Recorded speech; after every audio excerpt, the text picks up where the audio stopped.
and welcome to Startup Street. I'm Ritu Singh and with me is Shruti Mishra from the Mumbai studio. Here are the key headlines from the startup world that we're tracking today.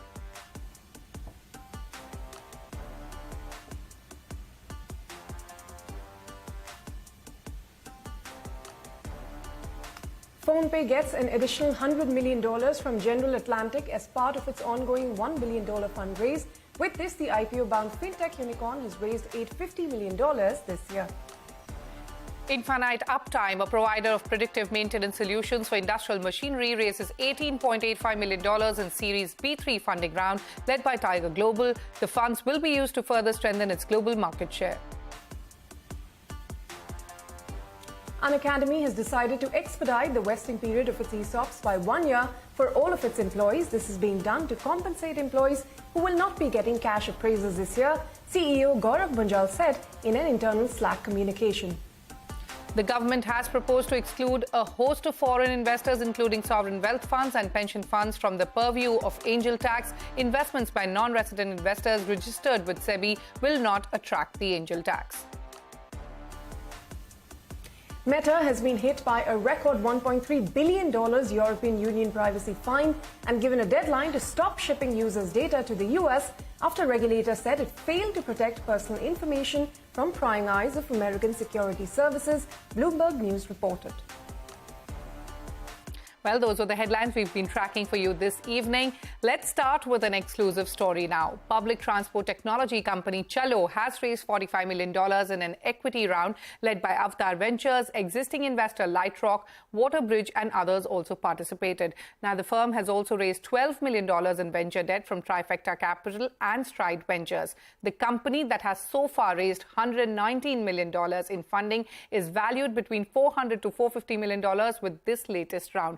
Joining us now is Mohit Dubey, the co-founder and CEO of Chalo, and my colleague Ritu Singh. Mohit, welcome to Startup Street. Now, before we get to the fundraise, there have been reports that this funding has come as a down round. Can you clarify if this is a down round? And we understand that the valuation stands between $400 to $450 million. Is that correct? Yeah, you're close on the valuation. That's right. Close. And even the last time we raised the money was October 2021 when Lightrock came in the Series C. We did a $40 million odd round then. Since then, company has grown multiple times on every front of the business. You know, we are operationally profitable. We have grown and present in 50 cities, including Manila and Bangkok. And the valuation has only gone up, and significantly for that matter. So I don't know where do you pick this from, whether a down round or so, but that's not at all the case. Okay, so it's not a down round and we're close to the valuation of $400 to $450 million, apparently correct. But, tell us about this $45 million in equity and $12 million in debt. How do you plan to deploy these funds exactly? Yeah, so, Chalo has, as I said, right, has been significantly growing, but we still power close to 15,000 buses. India alone has 500,000 buses. We have a presence in almost all large metros. We are present in Bombay, Delhi, Kolkata, and Chennai. And all of these markets are a lot more buses, which, we can really go and significantly improve. Every time Chalo puts the tech in any bus, it saves a lot of time for the people. To give you an example, today, we save almost 5 lakh man days, of the waiting time at the bus stop. That means if somebody who earns even a 500 rupees a day, and if we save so many man days, they would possibly saving 25 crore a month, and that's the impact. And this is still scratching the surface. At 15,000 buses out of 500,000, Chalo is really a tiny in overall penetration. So this more money actually help us expand our reach, go and power more buses, help save more people's hassles, time, and money as they take public transport and make it work better. All right, so expansion and powering more buses are on the cards. Mohit, what are the financials looking like? How was FY23 for the company and what is the road to profitability looking like? Yeah, Shruti, you always focus on these numbers a lot more. What is really more important is that every day on Chalo platform, 6 million tickets are issued, and this number is really large. And I tell you why. At their peak, the ride-hailing companies, which are the pioneer in India, we're doing 1 million tickets, 1 million rides a day, and we are doing 6 million tickets on public transport. The ticket value could be smaller, but doesn't matter. Every time you can power a ride and make it better, make it more hassle-free, I think there's a big value add, and that's what we focus on. The gross ticketing value of all the rides that we do would be close to $300 million. But that's not what we really worry about, right? We want to make sure that we can go and impact not just 6 million rides, but 100 million lives every day over the next couple of years. And Chalo is on a track, to go in the existing market that we operate in.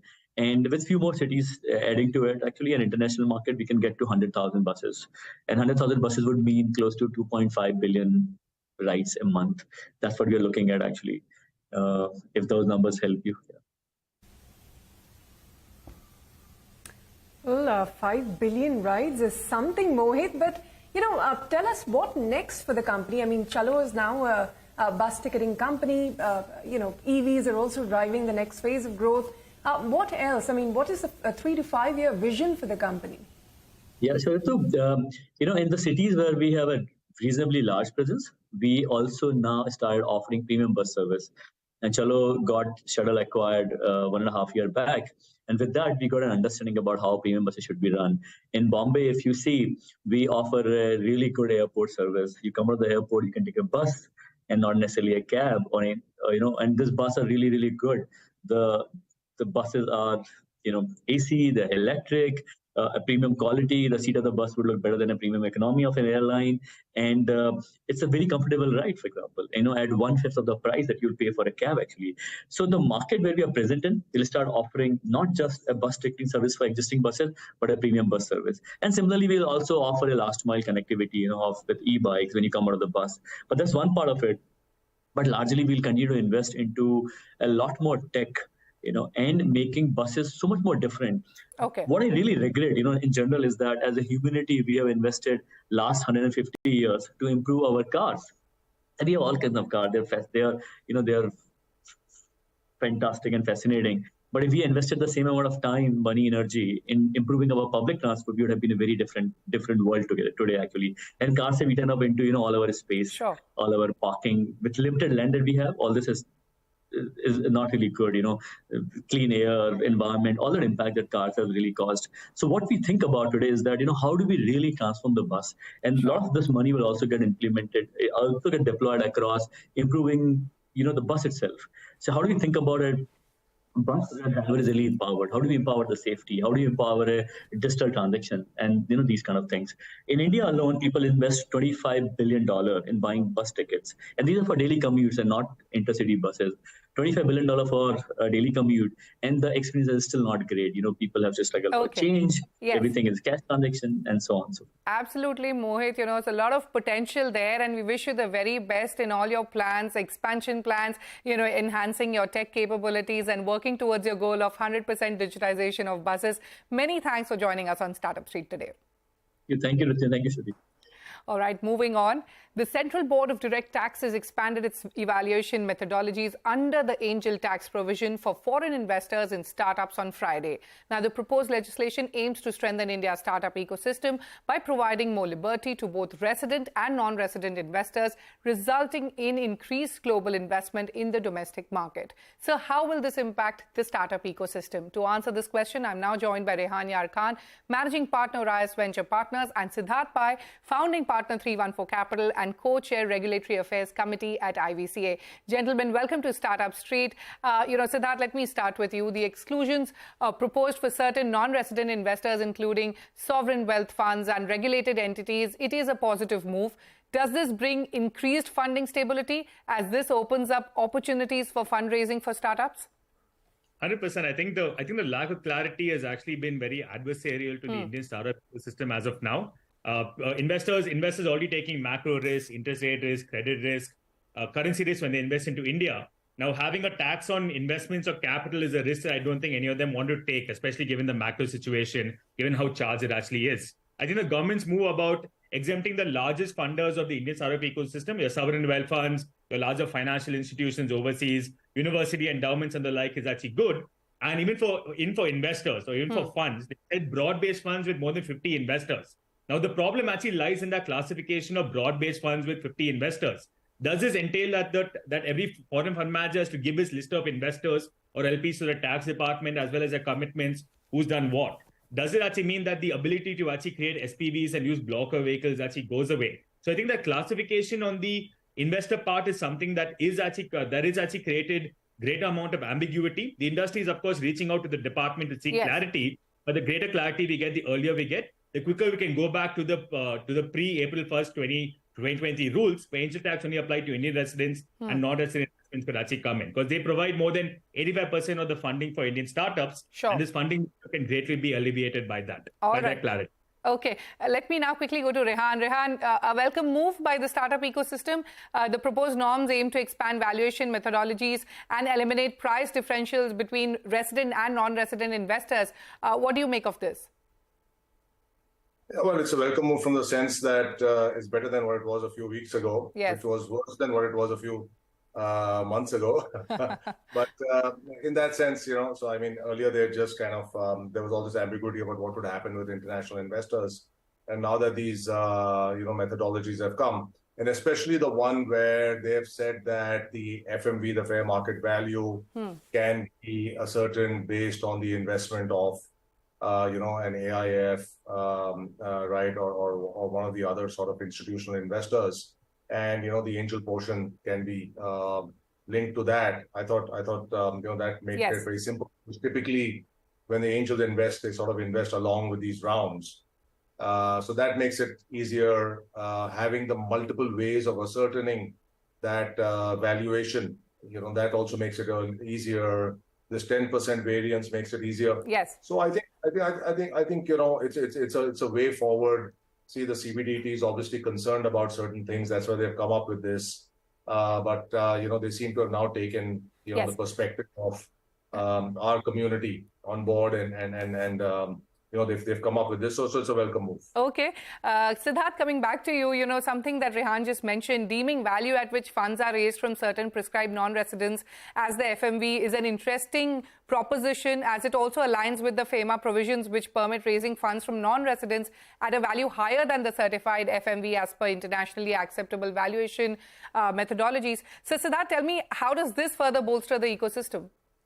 I think this is a fantastic move in terms of ease of doing business. India was unique in the sense that we required 3 different valuation certificates by 3 different valuers using 3 different norms for the same transaction involving the same investors in the same company. So I think by actually harmonizing it as of now and allowing for a greater variety of valuation methodologies, along with the 10% variation and the price matching, I think some of the financial engineering that unfortunately had to be undertaken to be compliant with laws will hopefully end up actually going away to a large extent. So it's an easy doing business move. But I think the question now is, what are the valuation methodologies they're going to bring up? Exactly. Is there any clarity, Siddharth, on the 5 new valuation methods that are being unveiled by CBDT? Honestly, don't know. Because as an industry as well, especially in the early stage, even noted valuation experts like Damodaran has said, it's impossible to value an early stage venture which doesn't have an operating history and where business can actually change month on month itself.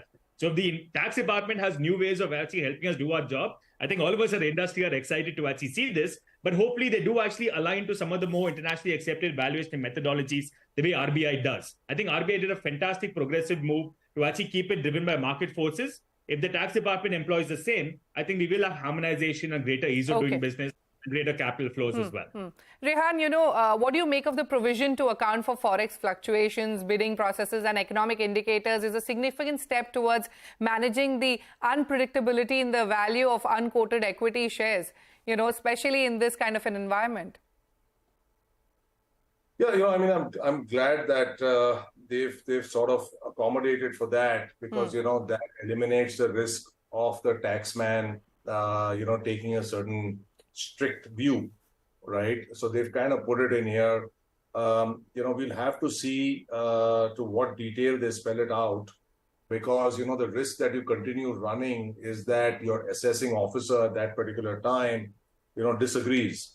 So, the more black and white this thing is, the better, because as you know, the tax code is implemented through assessing officers and they can all have a different view. So yeah, it's a welcome move that they put that in. Okay. So that similar question to you, a safe harbor of 10% to provide for variation in value on account of Forex fluctuations and, variations in other economic indicators. It's a considered move in these dynamic market conditions. So first, your thoughts on that, and B, in terms of policy asks, is there something that needs to be done further to strengthen the ecosystem? No, 100%. I think the 10% variation is good because previously what happened is a round ends up taking at least a quarter to close. So people used to get valuation methodologies for a difference of a couple of weeks due to currency variations and the like. 10%, I believe, is sufficient to actually take care of any movements, larger swing movements that may happen during your financial closure period. I think from a larger extent, what the ecosystem would really like to have is to actually have objectivity when it comes to how the assessing officer views this. I do agree with what Rehan said. Even under 56 to 7B or angel tax, it's actually at the discretion of the assessing officer to accept your valuation report or not. Given that sort of unmatched power that the assessing officer still has and continues to have, even under all these particular changes, how would they actually end up looking at some of these new changes that are made? And would that actually change their mind? Is a big question that is yet to actually be answered. So if the CBDT can actually issue operating guidelines of how they should actually take these kind of cases, and the industry, as IBC would love to contribute to that, I think that would go in allaying fear across the industry. Okay, so again, same question, Rehan. My final question to you, is there something that needs to be done further to strengthen the ecosystem? Also, by when do you see the stress in the ecosystem settling down, funding winter, cost pressures, layoffs? 2023 hasn't been a bouquet of good news so far.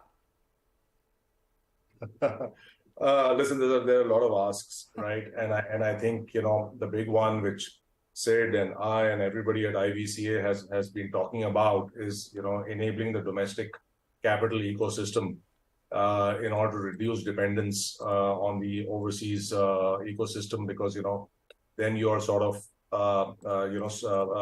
in their boat, and that increases your risk. So, there are a lot of things in there, like everything from tax parity to, getting, insurance company, to invest more, to getting provident funds to invest more. Sure. So a lot of these kind of things come under the umbrella of enabling the domestic ecosystem. Okay. And, this is a major imperative, and it's getting more and more every time these funding winters come. I think to myself that, hey, if you had a larger domestic ecosystem, this would have, substituted for some of that foreign capital which has evaporated. And that's what you're seeing in the public markets, right? If you see the public markets, what happened was over the last decade, or rather decade and a half, because we had such a robust mutual fund industry and domestic institutional industry, now our markets are quite stable. When foreign investors have been withdrawing, these guys have been buying. Okay. And Rehan, it's done I'm well, right? so we sorry. need to see that Yeah, Rehan, I'll have to cut you because we've completely run out of time. But many thanks, both Rehan and Siddharth, for joining us on the show today. It was an absolute pleasure talking to the both of you. With that, it's time for a short break. Up next, Power Your Own Research has secured $4 million in a seed round by Castle Island Ventures. We speak to the co-founder, Krishna Hegde, to understand how the company plans to use these funds. Stay tuned.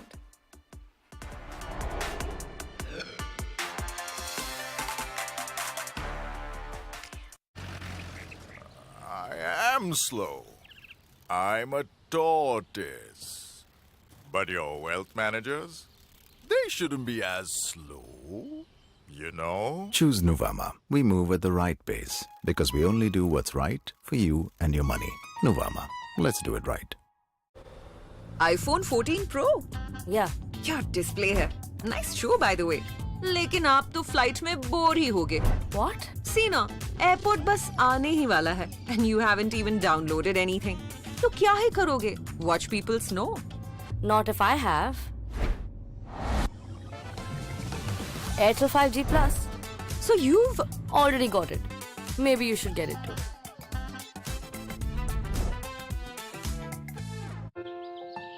Punjab बदल रहा है, नई रफ्तार से चल रहा है. खेतों में उम्मीद उगी है, खड़ी फसल गुनगुना रही है, गीत बदलाव के गा रही है. पिंड में भांगड़ा मचल रहा है, पंजाब बदल रहा है. मुश्किल से मिलते हैं मुश्किल में साथी, यहां तो हरदम कोई खड़ा है. हर मोहल्ले का अपना क्लिनिक, फ्री में इलाज चल रहा है. पंजाब बदल रहा है. मोहाली बस स्टेडियम नहीं, स्टार्टअप का भी हब है अब. टेक्नोलॉजी के इस शहर को सबने इन्वेस्टमेंट के लिए चुना है। हौसला यूथ का उबल रहा है, पंजाब बदल रहा है। आने वाले सुनहरे कल की देखो तो तैयारी। सरकारी स्कूल में अब तो शिक्षा मिलती है म्यारी। करप्शन पर जीरो टॉलरेंस, बिजली का बिल भी जीरो है।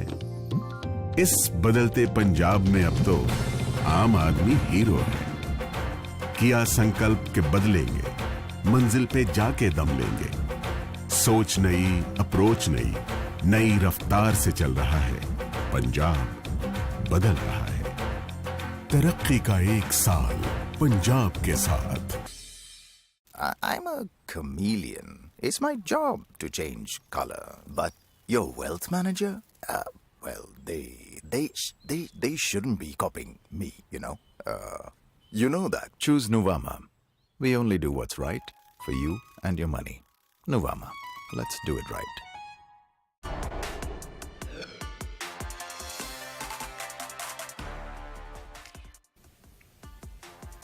Welcome back. You're watching Startup Street. Now, digital assets data platform Power Your Own Research, or Pior, has raised $4 million in funding in a seed round led by Castle Island Ventures and others.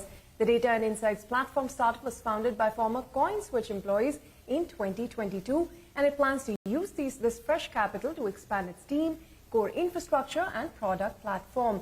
To talk to us about the company's plans ahead is Krishna Hegde, who is the co-founder of Pior, and he'll also tell us about the growth plans for the company. Krishna, thanks very much for your time here on CNBC-TV18. You know, from CoinSwitch now to your new startup Pior, tell us what you've set out to do with the company and, you know, what is the sort of market gap that you're looking to address with this platform? Sure. Thanks so much for having me on the show. So, you know, the four of us who were at CoinSwitch decided that we wanted to build something in the global B2B space because we saw a clear market gap based upon our experience in operating CoinSwitch. What we realized is that information availability in the digital asset space or in the crypto space is not very consistent. So because, you know, crypto started off as a retail first asset class, you don't have the same kind of deep data products available, which other asset classes provide for institutional investors. And what we are trying to do with Pior, that's how we pronounce it, you know, is that we said, look, for global institutions who want to invest in digital assets, instead of them spending time in gathering data and verifying data, if we're able to give them a good source of high quality data, that'll enable them to spend their time doing analysis rather than data gathering. And in turn, this will help expand the institutional opportunity for digital assets, including crypto. So what we're building essentially is a data product. Think of it like a Bloomberg or a FactSet or a Capital IQ, what exists in traditional finance. We are doing a similar kind of an exercise for digital assets. That's the kind of core motivation for us in building Pior. Well, Krishna, that's very well explained. We look forward to it. But, you know, tell us how you're exactly planning to deploy this $4 million that you've raised in the seed round. And, you know, this is a largely untapped opportunity because we haven't heard of many data companies in the digital asset space. If you could put a number to it, you know, what is the size of the opportunity as well? So, you know, the way we're looking at it right now is that digital assets is a very nascent asset class, right? So institutional investors have been investing in digital assets only for the last couple of years. Whereas if you look at other asset classes, like say credit or commodities, etc., you had institutional investors invest in them for multiple decades. Our expectation is that at this point of time, the number of global institutions which already invest in digital assets is probably a couple of hundred. But if you fast forward 5 years or 10 years, every institution which is, you know, a global financial institution will have an allocation into digital assets. Just like today, you cannot do asset allocation without having a commodities exposure, a fixed income exposure, and equity exposure. I expect in 5 years' time, every large institution and individuals also will think about a specific allocation to digital assets. And when that happens, we want them to come to Pior as their go-to data source to be able to analyze and get data and make decisions on what to buy, what to hold, what to sell, etc. Okay, but you know, Krishna, besides the obvious clients, the institutional investors, the venture capitalists, who else are you going to target, and have you already tapped some of these customers? Yes. So, you know, the way we look at our customer segment, right, is Right now, it is between investors like venture capital funds and asset managers, as well as the protocols and the developers themselves. Because what we realize is that anybody who is developing a particular new product in the digital asset space also is looking for good analytics and a source of truth. So we've got customers both on the protocol side or the decentralized application side, as well as with regard to funds on the sell side and buy side. Now going forward, we think that this is going to become much deeper, right? So we look at wealth advisors, for example. If you're an HNI and you got deployment right now in multiple asset classes, we expect that crypto and digital assets will be a portion of your investment portfolio. And for that, the wealth advisor would need a particular data source to be able to make the right decisions. And we expect the Pior data set to be the data source which these advisors will use. So we're looking at the customer segment as being across the board. And again, all of this is going to start off being more US centric to begin with. So it's not going to be India focused at all. But over a period of time, I expect that, we will be able to offer our services to multiple geographies. Okay, Krishna, we have very little time left. So if you could quickly tell us about this product that you've launched in the beta version, Terminal. What exactly is it going to do? And, will there be other products in the pipeline now that you've secured your seed funding? What should we expect from the company in the next 5 to 7 years? Sure. So the way we look at our first product, right, the Terminal, is similar to a Bloomberg Terminal. That's the reason we call it the Terminal as a, current working version. And the way it works is it gives you a full set of all digital assets, including Bitcoin, Ethereum, etc. You're able to take a snapshot of it. You're able to look at multiple data sets, whether it is price action, whether it is what's happening with large investors, the activity of investors themselves, what's happening with usage, has the number of actual users changed over time. And the way we look at our responsibility is because we are catering to the institutional investor, the quality of data becomes super important, right? So what we are doing right now is we're running our own nodes for the different blockchains, getting data from the nodes, indexing them, cleaning them up. After cleaning, we offer it on our Terminal product.